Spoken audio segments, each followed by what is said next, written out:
Tinatayang mahigit 1.6 milyong pisong halaga ng hininalang shabu ang nasabat ng operatiba ng Navotas City Police Station sa kinasang anti-illegal drugs operation na nagresulta rin sa pagkakaresto ng isang babaeng suspect.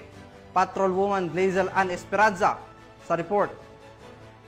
Tagumpay ng aresto ng mga operatiba ng Station Drug Enforcement Unit ng Navotas City Police Station ang isang hinihinalang tulak ng illegal na droga sa isinagawang bypass operation sa barangay San Rafael Village, Navotas City. Kinilala ang suspect na si alias Rose, 47 anyos. Sa operasyon, nasamsam mula sa kanya ang 73.65 grams ng hinihinalang shabu na may standard drug price na 500,820 pesos, 302 na peraso ng ecstasy tablets na may standard drug price na 513,400 pesos at 70 peraso ng vape cartridge na naglalaman ng hinihinalang marijuana oil na nagkakahalaga naman ng 630,000 pesos.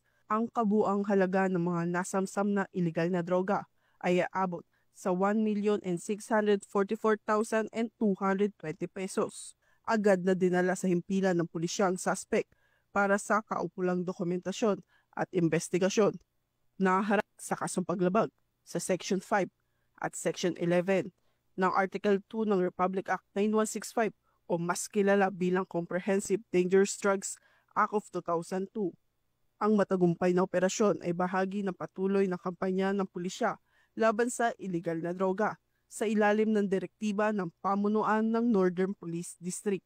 Mula rito sa Northern Police District, ako po ang inyong PNN correspondent, Patrolwoman Glazel Ann Esperanza, alagad ng batas, tagataguyod ng Balitang Pulis.